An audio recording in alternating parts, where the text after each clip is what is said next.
Welcome back to The Outsider's Perspective. My name's Ollie, and here's your loaf of daily bread.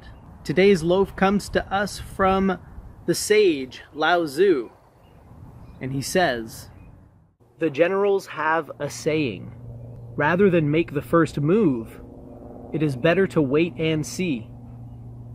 Rather than advance an inch, it is better to retreat a yard.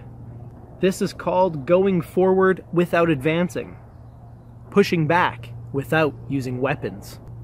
When two great forces oppose each other, the victory will go to the one that knows how to yield." When I read this today, it reminded me of Hannibal. No, not the cannibal.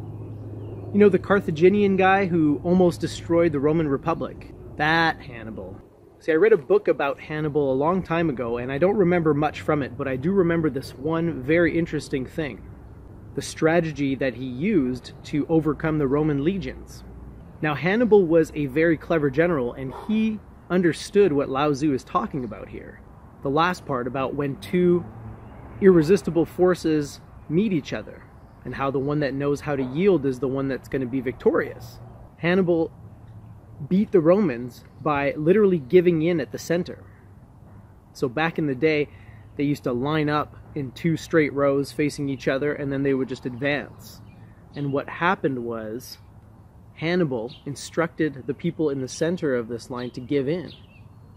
And so the Romans kept advancing, thinking that they were winning, when in actuality they were just being enveloped by the Carthaginian army. They were getting surrounded, because this retreat at the center was a deliberate move by Hannibal. So you see, there is strength in giving in, or in standing down, or in yielding. But that strength is only present when you do it deliberately, and when you know how to do it. Notice how Lao Tzu says, the force that knows how to yield will be victorious.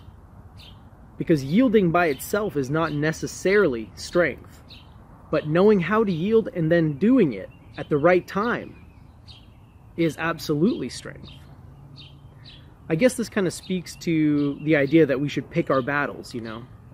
In life, it's really easy to take exception, to be offended, or to want to make every cause or every issue a hill to die on. But if I've learned anything from Lao Tzu and philosophy in general, it's that sometimes in order to advance, you have to go backwards. Sometimes in order to be victorious, you have to know when to surrender. Well, that's all I got for this one. Thanks for joining me, and don't forget to live well, my friends.